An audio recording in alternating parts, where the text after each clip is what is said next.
¿Aguardamos un rato más o arrancamos la clase? Ratito, profesor, si podemos abordar. Hay unos compañeros que me dicen que se están uniendo.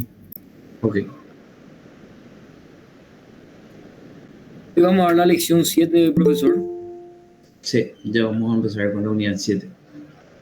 Excelente, ya estamos por terminar. Hasta las 9 vamos a dar, ¿verdad? Hasta las 9. ¿No?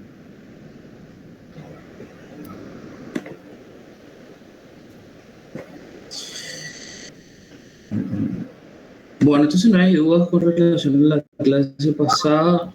¿Algo que tengan dudas que quieran tocar?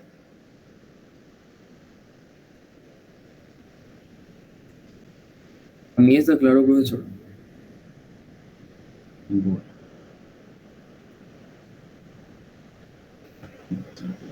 Voy a habilitar el formulario, ¿sí? Para que puedan ir marcando la asistencia.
Bueno, listo. Bueno, ¿qué tal estamos ahora? Bien. Arrancamos. Genial, profesor.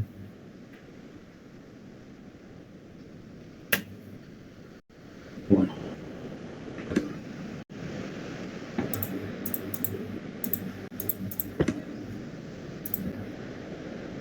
Bueno, vamos a tocar entonces la unidad número 7 ahora y vamos a tocar un poquitito ahora sobre los sistemas normativos. Primeramente, vamos a hacer el análisis de qué es un sistema. ¿Qué es lo que nosotros entendemos por sistema? Un sistema es un conjunto de elementos relacionados entre sí que funcionan como un todo, si bien cada uno de los elementos de un sistema puede funcionar de manera independiente, siempre formará parte de una estructura mayor. Del mismo modo, el sistema puede ser, a su vez, un componente de otro sistema. Existen dos grandes tipos de sistemas. Primero, los sistemas conceptuales o abstractos. Un sistema conceptual son todas las ideas, los conceptos, signos, hipótesis, teorías o símbolos que utilizan para crear un constructo, es decir, una identidad hipotética. Y después tenemos los sistemas reales o materiales, que son estructuras compuestas por elementos tangibles, sean de origen natural o artificial. Ahora bien, ¿qué opinan ustedes con relación a los sistemas normativos? ¿Qué podrían ser un sistema normativo para ustedes? La Constitución del 1992 puede ser, profesor. Puede ser, bueno, ¿qué son las ramas que debe tener este sistema normativo para que puedan ser? Necesita estar dividido en poderes como el legislativo, ejecutivo, judicial. Puede En ser. nuestro caso, sí, puede estar dividido. Bueno, entonces estos poderes pueden constituir. Ahora bien, si yo les hablo del derecho penal, el derecho de la niñez, ¿qué opinan ustedes? ¿Pueden ser un sistema normativo? Sí, porque tiene su propio conjunto de reglas. Los juicios, por ejemplo, tienen sus propios tipos de procedimientos. Excelente. Bueno, entonces no hay dudas con eso, ¿sí? Bueno, entonces vamos a ver un poquitito más, ¿sí? Vamos a entrar y vamos a tocar otra vez. ¿Qué es una norma? Nosotros ya habíamos desarrollado, pero volvemos a tocar. ¿Qué es una norma? Bueno, las normas son reglas que se establecen con el propósito de regular comportamientos para mantener articuladas para establecer la base de un comportamiento aceptado dentro de la sociedad o dentro de una organización. Las normas se pueden aplicar en distintos ámbitos de la vida y espera a que sean aceptadas por todos. Existen diferentes tipos que varían según el ámbito del cual son aplicadas. Tenemos las consuetudinarias, las jurídicas, las morales, las éticas, y el individuo comienza a comprender y conocer muchas de estas normas desde pequeño. ¿Sí? A ver, quiero, a ver, Gladys Espínola. Cuando nosotros hablamos de una norma consuetudinaria, ¿cuál podría ser? Andrea. Profe, las normas consuetudinarias son las costumbres, como por ejemplo el saludar a los mayores o dar paso a una señora de edad, Sí, ¿qué más? decir gracias, por favor, Bueno, saludar a un mayor. y eso nosotros podríamos establecer como norma. Si las leyes se refieren a ellas, creo que sí. Bueno, ¿cuáles podrían ser entonces las normas jurídicas? Paloma.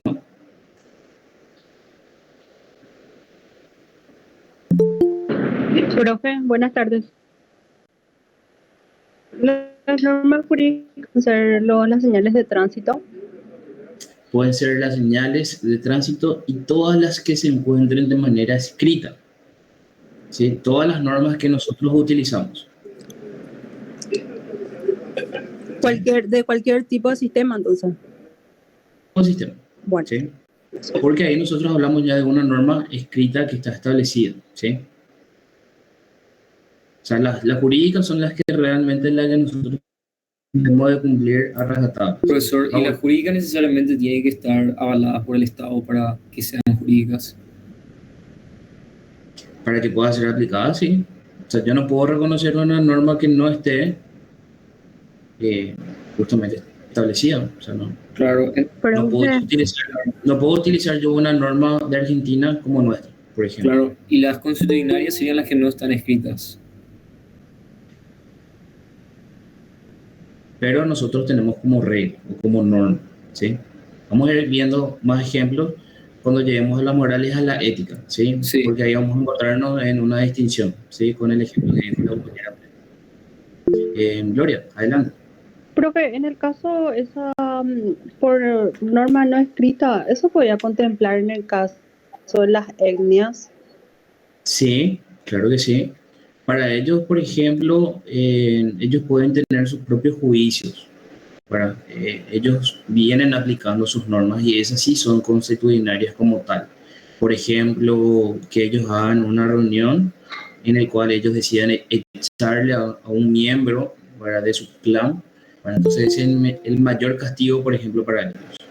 Entonces prácticamente son desterrados de su clan por cometer alguna falta dentro de su clan.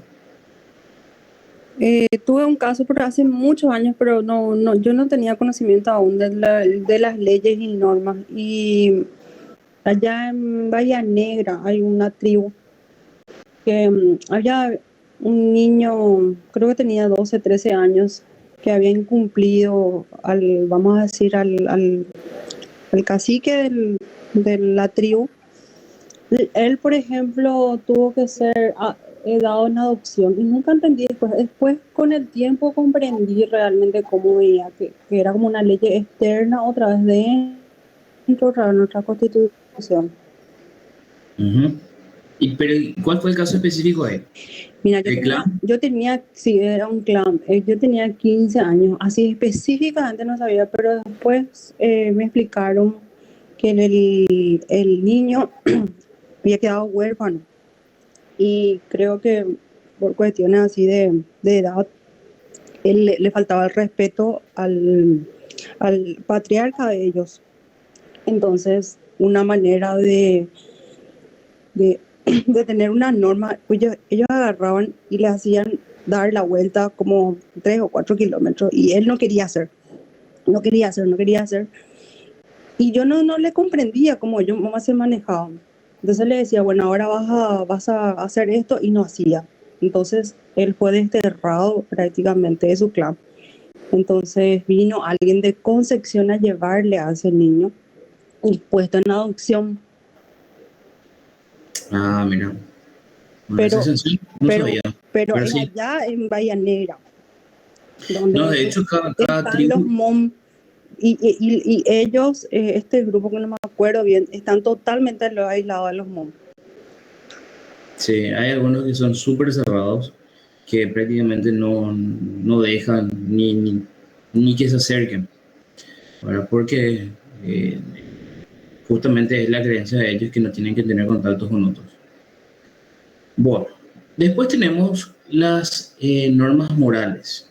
Y acá es donde nosotros vamos a discernir un poquitito. A ver, Juliana Delgado, ¿cuál podría?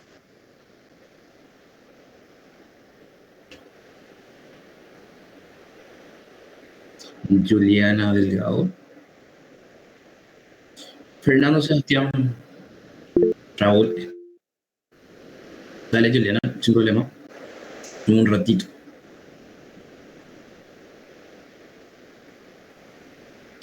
Fernando, mientras Juliana escribe. Hola, profesor. Buenas tardes. ¿Qué tal? Bien. Sí, todo bien. Una Una norma. norma moral. Y podría ser no Sí, claro que sí. Que es considerado una norma moral. Pero ojo, ¿verdad? Si es que hablamos dentro de un estamento, eso también está regulado, la prohibición de coimas. Por ejemplo, el cohecho pasivo, cohecho grabado. ¿Sí? A ver, Juliana, ayudar a alguien que no quiera. Podría ser. Guillermina, Profe, puede ser respetar el tiempo de los demás, por ejemplo. quién no respetó tu tiempo?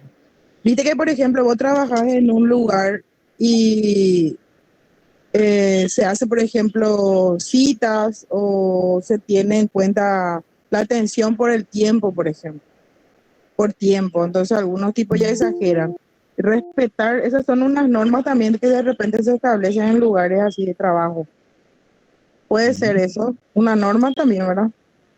Sí, podríamos utilizarla, sí, pero Algunos realmente tipos prepotente pues quiere venir, tipo ya pasó tu hora y igual quiere venir a que se le atienda, por ejemplo. podría ser, sí. Sofía, Profe, podría ser vestirse apropiadamente para ir a ciertos lugares. ahí está, podría ser. En el examen final, por ejemplo, bueno, acá dice ayudar a alguien lo que quiera, que no lo quiera.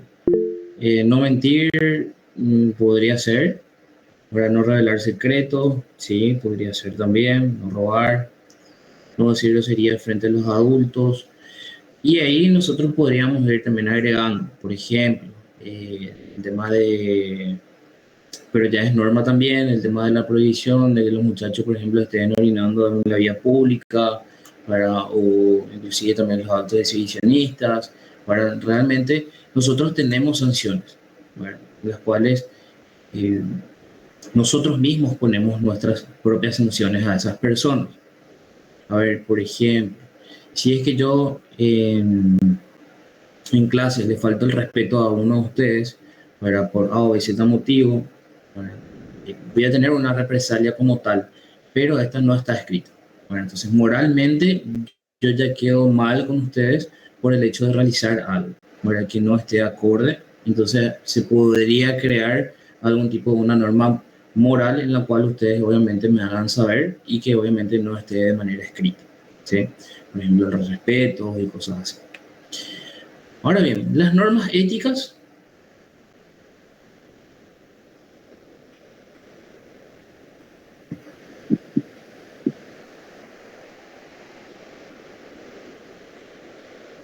siempre le vamos a Matías.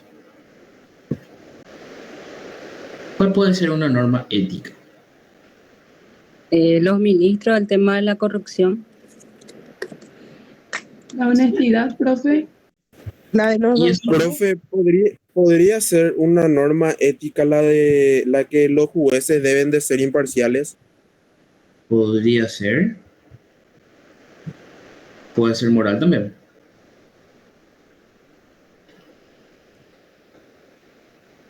¿Qué más?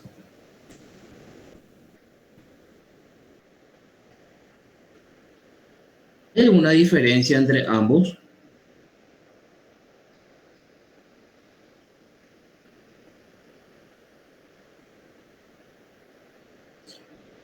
Nosotros podemos decir, ¿verdad? Que si nosotros vemos la definición como ética, ¿verdad? Realmente es una disciplina filosófica que estudia obviamente siempre la moral, pero estudia la moral, ¿verdad?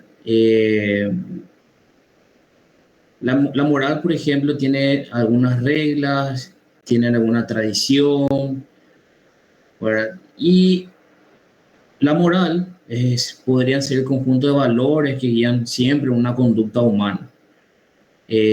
También establece reglas, costumbres, ¿verdad? Y obviamente tienden más a la forma jurídica, ¿verdad? Cuando nosotros hablamos de la moral, podemos hablar de costumbres, por ejemplo, el saludo. Para si es que yo no entro a un lugar y de repente no saludo o comienzo la clase sin saludar, ahí yo me voy a encontrar con un problema con ustedes por el hecho de que primero van a decir, ah, no, el profesor lo es maleducado. Para empezar, el profesor es maleducado y bueno, ahí ya no van a lo querer participar y así sucesivamente. Entonces, obviamente, la primera sanción va a ser que la participación. Sí, sí. La integridad y la compasión pueden ser una norma ética. ¿La qué? La integridad, la compasión. Sí, podría ser. Eh, Vemos que son también la forma de actuar, las formas éticas, ¿verdad? Ese también es una circunstancia. Profe, la Sí, ética entonces se refiere más a lo que sería a conciencia, a la voluntad de la persona, entonces. claro. ¿Verdad? Siempre a los aspectos con relación a un individuo. ¿Sí? La ética habla de lo que yo soy o de lo que yo puedo ser, ¿verdad? Con las demás personas, ¿verdad? Siempre lo que busca es salvaguardar, preservar la vida o de otros individuos, ¿verdad? Pero realmente partiendo de mí, ¿verdad? Cuando hablo de mi persona con relación a otras. Y la moral es para salvaguardar, fortalecer, preservar de un grupo como tal, o sea, se refiere como grupo, la sanción real va a ser del grupo como tal, en cuanto a la moral. La moral es un conjunto de normas de conducta de convivencia, ¿verdad? Íntimamente, ¿verdad? Esto va ligado con la ética, pero la moral, ¿verdad? Es justamente la conducta que yo tengo con ustedes. La ética, vuelvo a decir, siempre estudia la moral, ¿verdad? ¿Qué es lo bueno? ¿Cómo se debe actuar? Eh, el comportamiento de esta persona, ¿sí? Entonces de repente yo puedo decir que en la ética yo tengo que tener una formación, que yo ya llevo esto desde la casa, ¿sí? Adelante. Profesor, ¿se podría decir que la moral está basado en lo externo y la ética en lo interno?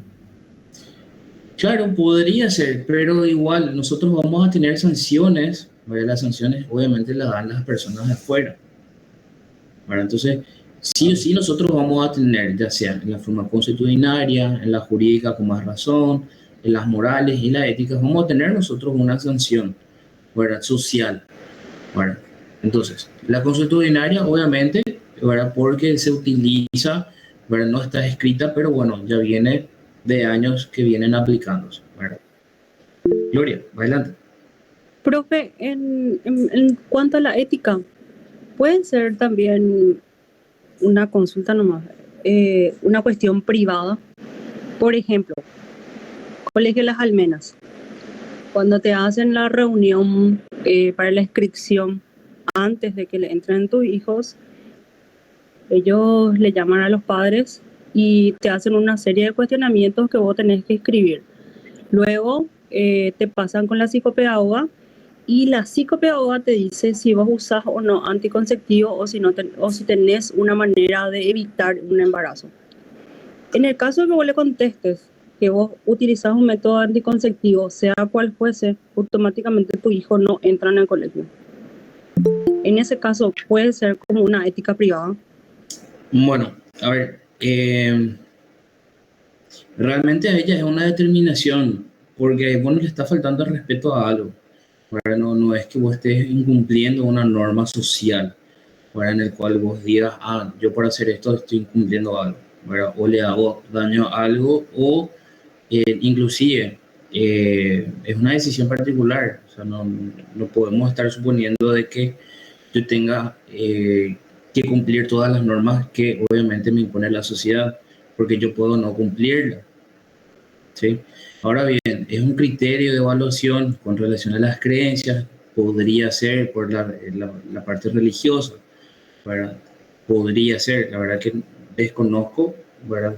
Pero como una norma ética no creo, ¿verdad? Porque vos no estás incumpliendo algo, ¿verdad? Es más, vos estás intentando protegerte de algo a los efectos de que no acontezca algo que no esté,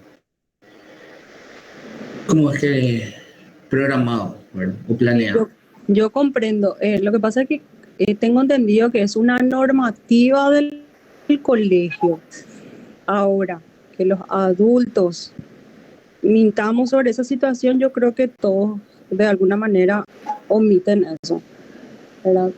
A mí me tocó, que yo dije exactamente que sí. Entonces yo sé que mi hijo no entró por eso, porque yo pregunté después por qué. Y entonces me dijeron que ellos son, como son un clero muy cerrado, ellos no contemplan el tema de que la procreación debe seguir, pero si yo quiero tener solamente 2 hijos, es hasta donde me dan mis posibilidades económicas, hasta 2. Ujú. Claro, sí, hay ciertas creencias también, ¿verdad? O sea, tocando un poquitito el tema, pero hay, por ejemplo, creencias en las que dicen que tener muchos hijos, ¿verdad? Mientras más hijos tenés, en teoría vos vas a tener te van a venir más las cosas, o sea, más cosas positivas te van a venir a la vida. Eso, por ejemplo, también es una creencia que también, ¿verdad? Que es una tipo doctrina para ciertas personas, ¿verdad? Entonces, buscan tener más hijos a los efectos de ellos. Obviamente, no vamos a decir, ¿verdad?, de que estas personas no son capacitadas y cosas así para poder tenerlas, ¿verdad? Porque también tenemos varias familias que de repente tienen muchos hijos, ¿verdad?, pero de repente no progresan. Entonces, es una filosofía de vida que obviamente se puede aceptar y yo creo que va también por la condición económica. Así que, bueno, dice Guy Roche, perfil moral en la forma en la que actuamos y la ética sería más teórica, más teoría. Bueno, realmente, como habíamos visto, bueno, cuando yo hablo de la ética es algo interno, es algo mío, algo como yo lo voy a exteriorizar, pero algo que ya me educan en la casa, con relación a todos los principios, por ejemplo, el dar paso, por ejemplo, a que puedan pasar una persona, o por lo menos abrirle la puerta a una mujer antes de que entre, para no ser el primero en entrar, la forma de referirnos, el comportamiento como tal, ¿sí? Entonces capaz los muchachos me van a dar esa razón, ¿verdad? De que siempre se les inculca, ¿verdad? Para que obviamente puedan obviamente cuidar de los demás, ¿verdad? Ya sean personas mayores, dar paso, acompañar, ¿verdad? Sí, profesor. Bueno, estamos bien hasta ahí, ¿verdad? Súper. Bueno, seguimos. Vamos a ver un poquitito los tipos de normas, los usos, costumbres o hábitos. Ahora, se trata de normas generalmente no escritas que regulan las relaciones humanas basándose en la tradición o en las costumbres de los miembros de esa comunidad. Dichas normas obligan a su comportamiento por la presión social que ejercen, pero no pueden imponerse por la fuerza. Un ejemplo son las normas de cortesía o las tradiciones populares, por ejemplo, los saludos, puntualidad, fórmulas de respeto, ¿sí? Entonces es algo que nosotros tenemos como uso o hábito, ¿sí? Que es lo que nosotros estuvimos hablando recién. Después tenemos las leyes jurídicas, que son aquellas normas que se recogen en los códigos jurídicos, para que toda sociedad desarrolla, posee y que regulan distintos aspectos de la vida social. Establecen obligaciones explícitas y proponen sanciones para quien las incumple, ¿sí? Eso nosotros ya lo habíamos estudiado, creo que era la unidad 3 o la unidad 4, cuando hablamos de normas, ¿sí? Entonces prácticamente tenemos lo mismo, ¿sí? Ustedes ya saben las condiciones que reúnen las normas, así que eso también para la mesa del examen final estudia, ¿sí? Las leyes morales también regulan la convivencia, pero no se imponen normalmente por procedimientos coactivos, sino por convencimiento personal o por las presiones sociales como los sentimientos de venganza o culpa, ¿sí?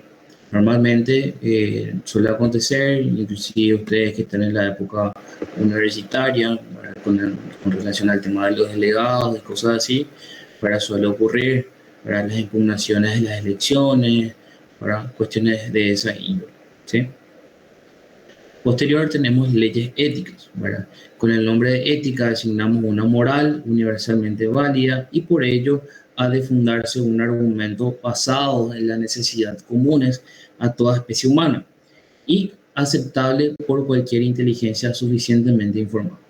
Su objetivo es lograr un modo de vida acorde con la dignidad de todos los humanos, gracias al reconocimiento de una serie de derechos y el cumplimiento de una serie de deberes.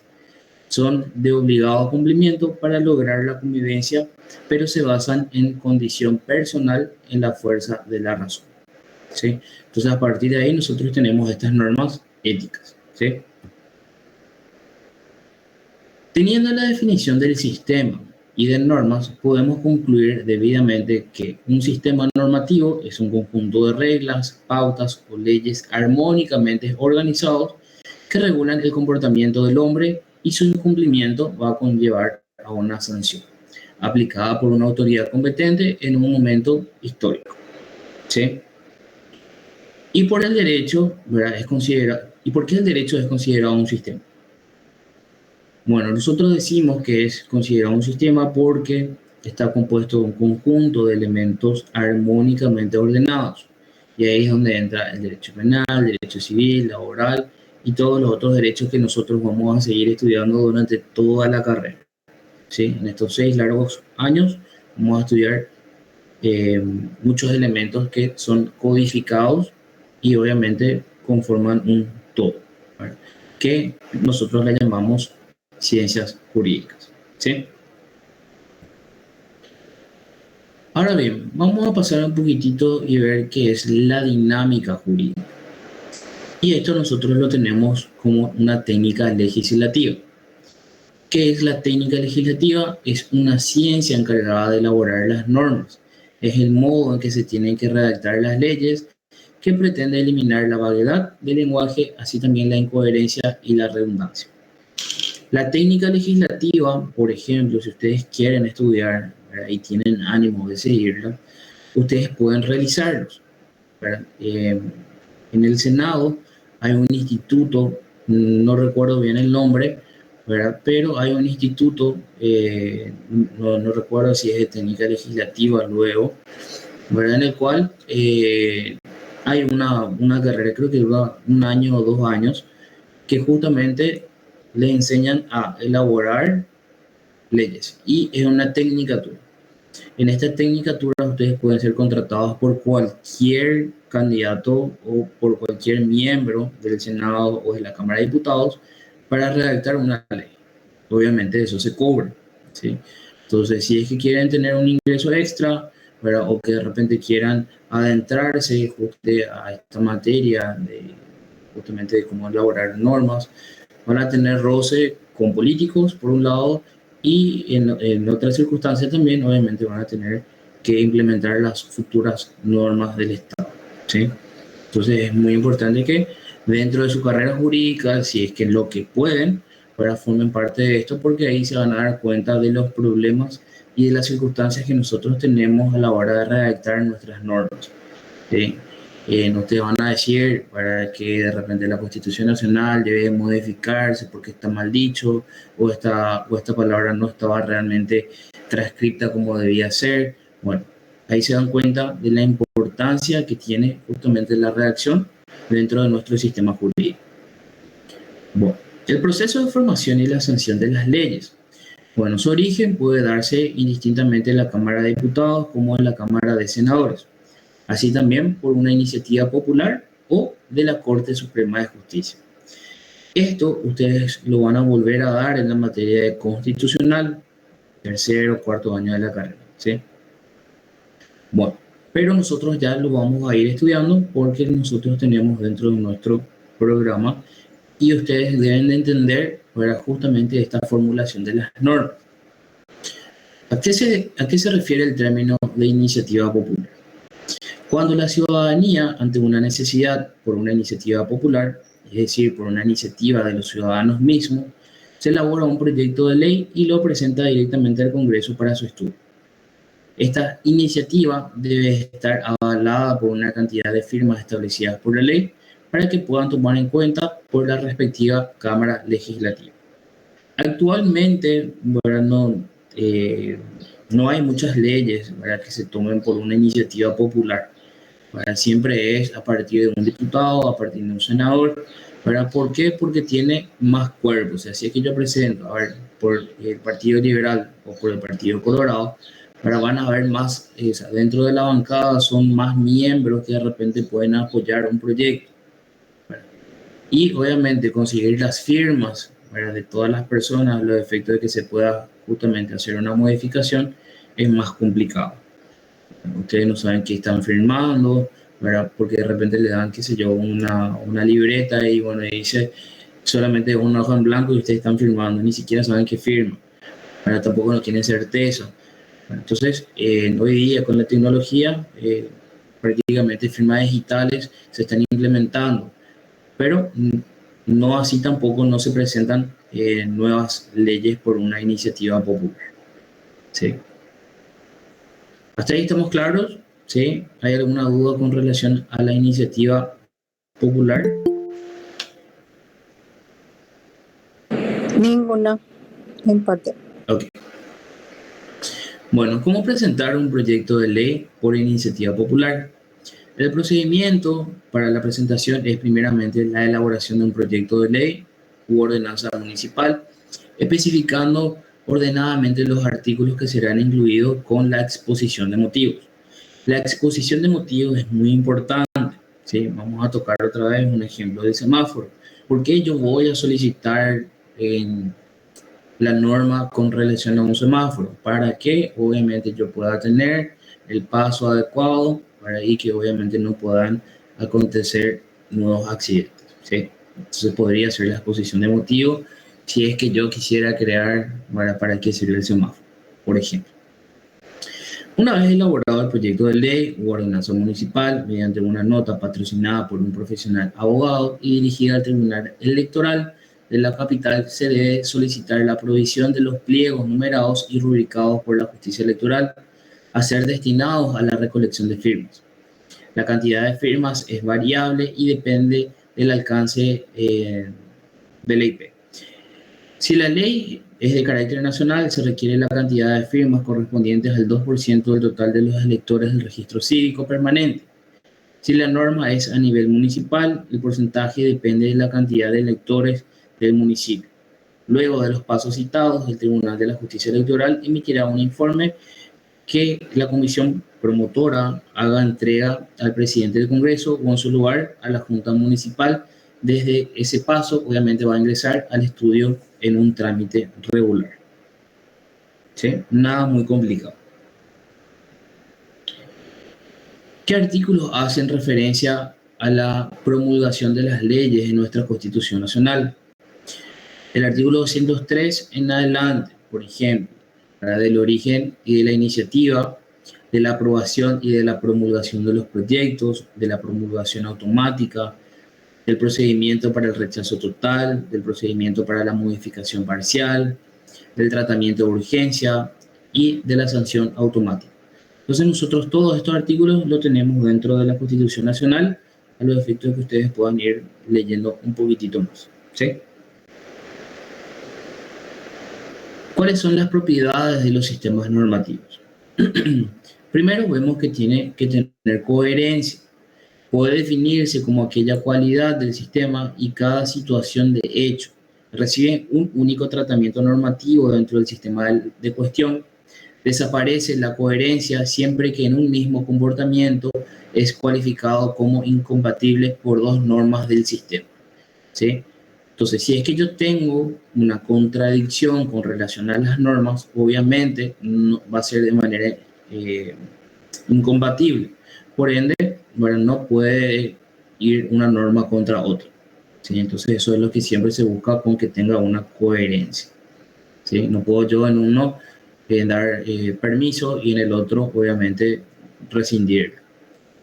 La completitud, ¿verdad? Es uno de los puntos también muy importantes, ¿verdad? Para que el sistema sea tal, debe de resolver todos los casos posibles.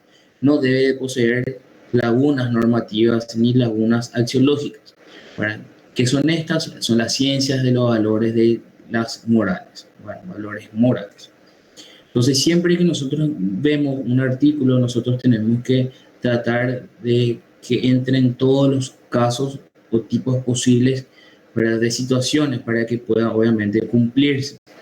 No tiene sentido que yo solamente me dirija a un sector de la sociedad y el otro sector no. O sea, para mí me conviene, obviamente, hablar con relación a toda la sociedad. ¿Sí? En el caso de las normas tributarias, estas sí, por ejemplo, no rigen para todos, pero rige a un cierto sector de personas. Entonces, ¿para quiénes van a pagar impuestos? ¿Por qué deben de pagar los impuestos? Entonces, obviamente, va dirigida a una cierta cantidad de personas. Y la independencia, no debe haber más de una norma que resuelva el caso para que el sistema sea independiente. Vale decir que no puedo, o que no puede el abogado, ¿verdad?, que está trabajando en la materia civil, mezclar con los fueros. Debe respetar la jurisdicción. El fuero civil, el fuero penal, el fuero comercial, el fuero laboral, etc. ¿Sí? Hay mucha gente que de repente dice, bueno, yo quiero arreglar una circunstancia, bueno, pero ¿qué pasa? Lo que quiere es constreñirle a una persona para el cumplimiento de un pacto.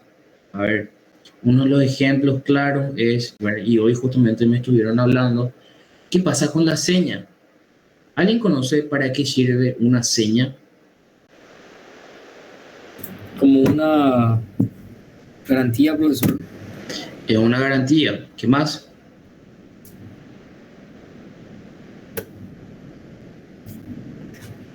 Puede ser un compromiso anticipado también. Puede ser un compromiso, muy bien. Una manera de pactar el lugar o lo que yo intento solicitar, el servicio que me van a proveer. También, ¿sí? ¿Y qué pasa si es que, porque ahí nosotros tenemos una obligación contractual, ¿sí? Hablamos de un contrato, hablamos de dos partes, ¿sí? Con relación a este sistema, en el cual la gente adopta a la hora de comprar una casa, a la hora de adquirir algún servicio, por ejemplo, en viajes. Podemos hablar de una colación, podemos hablar de algún servicio de discoteca, podemos hablar de un servicio, de una compra-venta de inmueble. Bueno, si es que Estamos hablando de una manera contractual. Guillermina me quiere vender su terreno. Y a los efectos de que Guillermina no venda ese terreno, yo tengo que pagarle una seña. Ahora, esa seña, ¿qué va a significar? Uno, que ella no pueda vender, y otro, que yo tengo la obligación de completarle el resto. ¿Para qué? Para yo quedarme con la propiedad. ¿Qué pasa si ella vende la propiedad a otra persona? Y está faltando a la palabra y al trato prácticamente que se estableció con la seña. Bueno, la seña debe ser forma escrita o verbal. Y para que sea formal tendría que ser escrita. ¿Ok? Podría considerarse una, o sea, podría decirse que verbalmente se puede pagar algo. Verbalmente no, Verbalmente no. pero si se hace por escrito, profe, se puede hacer por contrato privado, ¿verdad? Sí. Podría ser por contrato o un escrito Y donde... al faltar a la cláusula del contrato privado se hace la demanda de Ok. incumplimiento de contrato. ¿Alguna vez ustedes tuvieron algún... A ver, ¿quiénes son madres acá? Escuché. ¿Alguna vez ustedes tuvieron que pactar algo de forma verbal o por escrito que de repente ustedes les hayan enviado un giro? Verbal sí, escrito también. ¿Qué pasó? Verbal y escrito, ambas. Bueno, y el verbal vos decís que sí o sí se pudo respetar o no. En mi caso no se respetó y yo en ese sentido colaboré nada más en eso. Y en el escrito, por suerte, yo tenía el recibo, también tenía vamos a decir, el acuerdo escrito que teníamos, entonces me pudieron devolver la cantidad de dólares que yo había señalado. Bueno, excelente. Bueno, se dan cuenta, siempre traten de realizarlo de manera escrita para los efectos de tener una garantía o un comprobante. No importa que ustedes entreguen dinero y le den un recibo común, ¿verdad? Pero en el recibo especifiquen todos los datos posibles. ¿En qué sentido? Que diga seña por pago adelantado de o seña con relación a la venta de la propiedad tal, con número de cuenta corriente catastral tal, para ser abonada hasta o hacer aguardada con relación al pago subsiguiente hasta la fecha tal. ¿Sí? Entonces ahí ustedes van a tener una suerte de pacto. Y es muy importante que ustedes le pongan un plazo. Porque si ustedes no ponen un plazo, es como si fuera que yo, es un tiempo indeterminado. Por ejemplo, en la venta de la casa que Guillermina me quiso vender, entonces la seña es por tantos días. En el caso de que no se cumpla con el pago total, entonces obviamente decae el negocio o la negociación. ¿Sí? Entonces, el plazo es algo muy importante. Y ustedes van a tener que ver el plazo dentro de una resolución, dentro de un contrato, en todo tienen que ver el plazo. ¿Sí? Cuando van a hacer préstamos de dinero. Bueno. Gloria, adelante. Profe, pero en el caso del plazo, bueno, de todo un caso de una agencia de turismo. ¿Qué sucedió? Ya se había abonado más del 50% antes del COVID, pero se había establecido justamente por eso, porque se hizo un año adelantado se hizo el pago. Entonces habíamos hecho por escritura pública, privada, perdón, el tema de las señas, de quiénes iban a señalar, porque éramos 10 personas. Sucedió lo del COVID, no se estableció en realidad una fecha, pero ellos nos hicieron un problema de que no nos querían devolver la seña porque nos dijeron que ellos ya habían abonado tal cosa. Entonces nosotros le dijimos, bueno, descuéntenos lo que abonaron, pero pónganos esa diferencia en otro vuelo cuando se habilite nuevamente los vuelos. Entre joda y joda, de 6 meses duró eso, el tema, nos tuvieron que devolver el total del dinero, porque era mucho.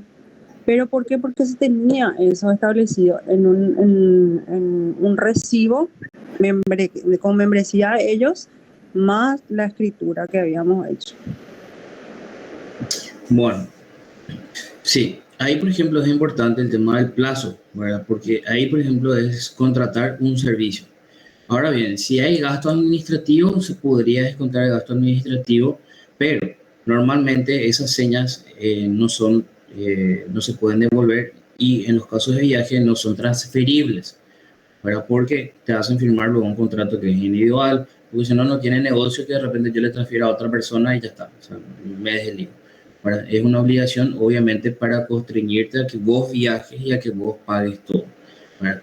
Hay otras instituciones también que te hacen firmar un contrato y aparte te hacen firmar un pagaré.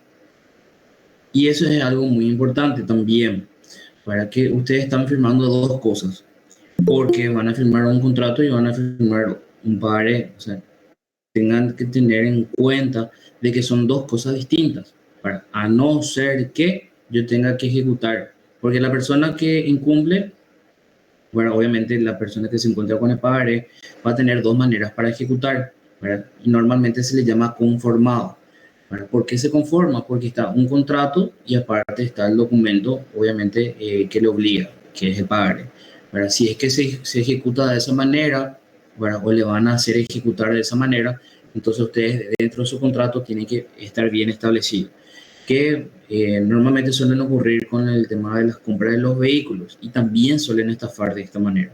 ¿Sí? ¿Por qué te hacen firmar un contrato de compra-venta a cuotas, obviamente, para que vos en el plazo de 12 meses vos deberías de cumplir el pago total de esta cantidad de monto?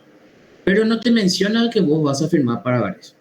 Pero entonces, en ese caso, ustedes no deberían de firmar ningún otro tipo de documento. ¿Sí?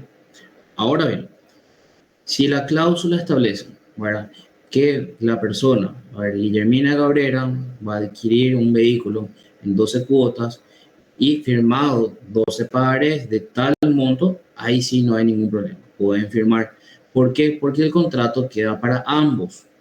En cambio, si es que no se hace la mención, obviamente alguien va a salir perjudicado porque el pagaré es un instrumento independiente al contrato. Pero vos sabés que de dónde vino ese pagaré y firmaste, pero obviamente no está establecido en tu contrato, ¿sí? Entonces, ojo con esa situación porque hay muchísimos casos en que mucha gente fue jodida de esa manera. Encontrado sus pagarés perdidos por otros lados y obviamente, ¿cómo yo voy a acreditar que firmé pagarés para si yo no tengo copia de ellos? ¿Sí? Me van siguiendo, ¿verdad? La situación. Sí, profe. Eso pasa mucho ahora. Hace Con la, rato. sí, con la casa de venta de electrodomésticos y eso también pasa eso. Así es. Así que tengan cuidado porque les puede pasar a sus familiares, amigos, inclusive sus próximos clientes. Bueno, seguimos. Defectos de los sistemas normativos. Primero, la incoherencia, ¿verdad?, que presenta contradicciones. La incompletitud cuando el sistema presenta lagunas normativas y axiológicas y la redundancia cuando trabaja con más de una norma, ¿sí? O sea, muchas normas se refieren a una misma situación. Bueno, este es el desarrollo de la unidad número 7. Quiero saber si es que tienen alguna duda, alguna consulta, algo que quieran agregar. Profe, ¿será que puedes retroceder Sí. una página más, por favor? ¿Una qué? Una página atrás. Esa, gracias. ¿Esta? Sí. Igual yo les voy a ir pasando las diapositivas, ¿sí? Ok, gracias, profe. Bueno. ¿Por qué nosotros nos llevamos al tema de redundancia? Los abogados normalmente lo que quieren es resolver ciertas cuestiones de diferentes maneras. Por ejemplo, en el caso que yo le dije en específico, para la gente de repente quiere irse a la parte penal y te denuncia, ¿verdad? Porque yo le iba a denunciar a Guillermina porque ella me hizo una seña y no me quiso devolver. Entonces yo voy a decir, pero ese fue una estafa, porque ella no puede quedarse con mi dinero si ella no me dio el servicio, ¿sí? Pero cuando hablamos de seña, ¿verdad?, la seña está establecida en el Código Civil, ¿verdad? Por ende, no puede constituirse una estafa. Ahora bien, si yo tengo o no tenga la documentación, es otra situación. O sea, ella tuvo que haberme dado un recibo a los efectos que yo pueda reclamar, ¿verdad? Pero cuando nosotros hablamos dentro de la parte penal, ¿verdad? Se establece otra vez normativas y se dan algunas indicaciones. Entonces, el abogado lo que tiene que hacer es conocer de las leyes y de la aplicación de las normas. Porque yo no me puedo ir a denunciarle a cualquiera por estafa, siendo que yo ya me voy a firmar un documento como tal que me acredita, en el caso de Guillermina, ¿verdad? De que era una seña. Para ahí la seña está establecida para algo en específico. Entonces yo no me puedo ir a alegar en otra instancia, para que no sea la civil, a los efectos de que ella cumpla o que deje de cumplir una norma que ella estableció. ¿Sí? Entonces es muy importante de que ustedes apliquen bien la norma, ¿verdad? Porque caso contrario, ustedes le van a decir a su cliente, ah, sí, vamos a ir a denunciarle por estafa y para que nos devuelva la plata que ella se quedó. No, no funciona de esa manera. ¿Sí? Es importante que estudien bien. Raúl. Profesor, ¿puedes mostrar otra vez los procedimientos Los procedimientos de... para que se haga este proyecto de ley por iniciativa popular? ¿Verdad? Acá está. Sobre ese ejemplo. Después de que se elabore el proyecto de ley o ordenanza municipal con la especificación de los artículos y la exposición de los motivos, tiene que estar patrocinado por un abogado profesional. Sí, un abogado es el que debe presentar. Esto es para la iniciativa. ¿Sí? Ahora bien, si es que presenta un diputado o un senador, no hay problema. Ellos presentan como un proyecto propio. Si presenta un abogado, ¿cómo? Si es que presentan algún senador o algún diputado. Claro. Ellos tienen, o sea, ese es el trabajo de ellos. Profe, ¿y por qué no puede presentar, por ejemplo, la persona que está a la cabeza de esa situación que está, de esa iniciativa popular? ¿Por qué no puede presentar esa persona de esa misma manera, de esa iniciativa también? ¿Por qué tiene que ser un abogado? No, dice patrocinado. Ah, patrocinado. Patrocinio. ¿Sí? ¿Cómo sería, profesor, provisión de los pliegos numerados? ¿Qué pasó? ¿De qué? ¿Qué sería la provisión de los pliegos numerados? Ah, pliegos. Los pliegos son a los efectos de que ustedes puedan firmar los formularios, ¿sí? Para las firmas, que estén membretadas, obviamente, y que obviamente estén enumeradas, a los efectos de ir contabilizando y que se presenten dentro de esas listas. Que no sea cualquier hoja. Hoja blanca, ¿sí? Porque Sí. normalmente lo que ustedes van a ver son hojas blancas firmadas así por todos lados y no es para eso. ¿Y cómo es lo de la recolección de firmas? Y la recolección de firmas es obviamente con cada grupo. O sea, por ejemplo, yo le puedo citar en las plazas los efectos de que no se... qué sé yo, a ver, en la plaza de armas los efectos de la firma de esta ley. Para que es muy necesario. Por ejemplo, agrícola o que de repente yo tenga un sector de una cooperativa, por ejemplo, la cooperativa de los menonitas, y que de repente ellos se sumen a firmar con relación a un proyecto de ley que ellos quieran que se estudie. Obviamente, la presentación de este proyecto no significa que va a ser aprobado. ¿Sí? Ajá. Y obviamente, cada ciudad tiene un diputado. O sea, nosotros tenemos diputados por central, capital, interior. Cada uno tiene otra vez una representación por un porcentaje de miembros, ¿verdad? O electores, ¿verdad?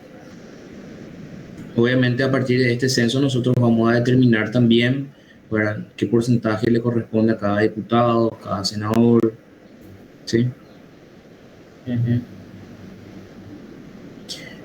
Bueno, ¿algo más que quieran tocar?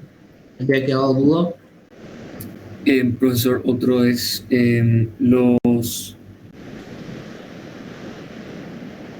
las clases de sistemas.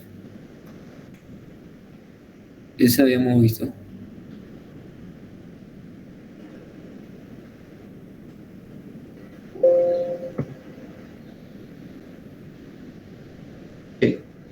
Estos son dos sistemas. Sí. Al comienzo estaba. los abstractos, o sea, conceptuales abstractos y los sistemas reales o materiales. Los conceptuales, obviamente, utilizan estos conceptos, hipótesis, teorías, y los materiales son estructuras expuestas que son tangibles de forma natural o artificial. ¿Y los conceptuales no están escritos o sí pueden estar escritos? Son escritos. Los conceptuales son escritos o abstractos. Ujú. Bueno, está, profesor. Gracias. Muchas gracias. Bueno. Entonces creo yo que terminamos la unidad número 7. Muchísimas gracias por la participación y nos estamos viendo el próximo martes. Vamos a tener manera presencial, ¿sí? Bueno, profesor. Así que muy buen resto de jornada para todos y nos estamos viendo entonces el jueves. Dale, chao, profesor. Dale, Nos vemos. hasta luego. Dale, chao, chao. Igualmente, profe, gracias. Gracias, profe. Chao, chao. Hasta luego, profesor. Chao, chao. Gracias, profe, hasta luego. Listo, hasta luego. Chao, chao. Chao, profe.